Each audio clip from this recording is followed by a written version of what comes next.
Average salary, average apartment, average car, average weekends, average friend group. You look around and it all just looks average. And you're thinking, is this it? You know you're capable of more, but your life doesn't show it. Here's why. Your talent is pointed at the wrong things. I lived it. Job in private equity, good salary, but drained and uninspired every day. I used this strategy to get out. In the next 3 minutes, I'll show you where your talent actually belongs, and 4 rules so your life never feels average again. I call it the pursuit map. Grab a piece of paper and draw 2 axes. The horizontal axis is competency, low on the left, high on the right. The vertical axis is energy, draining at the bottom, energizing at the top. Now write down everything you spend your time on. Start with your job, but break it down into the specific activities: making presentations, data analysis, meeting clients, networking, brainstorming, etc. Once you've covered your main job, write down everything else you spend time on: side projects, social outings, hobbies, habits,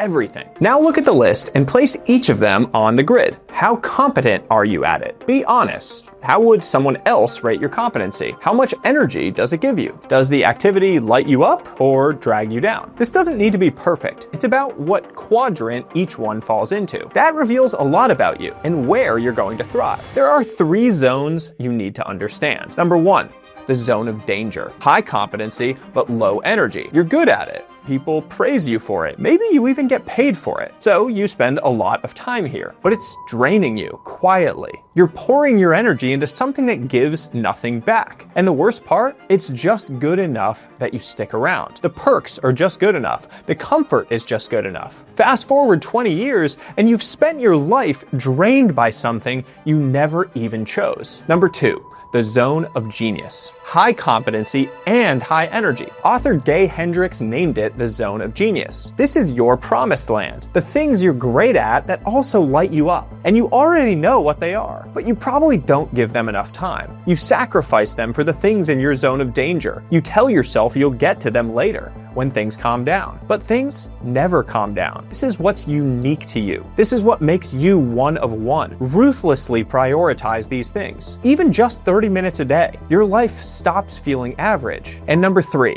the zone of potential. High energy, low competency. It's okay for certain pursuits to remain in the zone of potential, but the things you feel a lot of energy for, they tend to shift into the zone of genius as you get better at them. For that reason, you'll always want to foster the items in this zone. 4 rules that make this exercise actually work. Rule 1.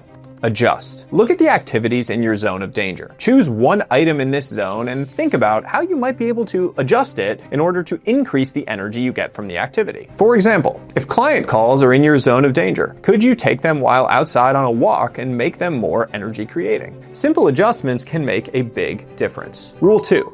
Cut. Name one thing in your zone of danger that you'll say no to this week, or at least start working towards saying no. Write it down, put a date on it. Rule 3, build. Take one thing from your zone of genius and dedicate 30 minutes a day for 30 straight days to it. I call it the 30 for 30 protocol. It genuinely changed my life. I made a whole video on it, link below. And rule 4, add. Your zone of potential is the staging ground for your zone of genius. You should constantly be adding to it new activities that spark genuine interest and energy, even if you're just an embarrassing beginner at them. The cure for feeling average is to put your precious time and attention toward the things that create energy in your life, to deploy your talents into the things that light you up. When you start doing that, you'll never feel average again. If you enjoyed this, you're going to love my other videos that I've got coming. Subscribe to the channel for more.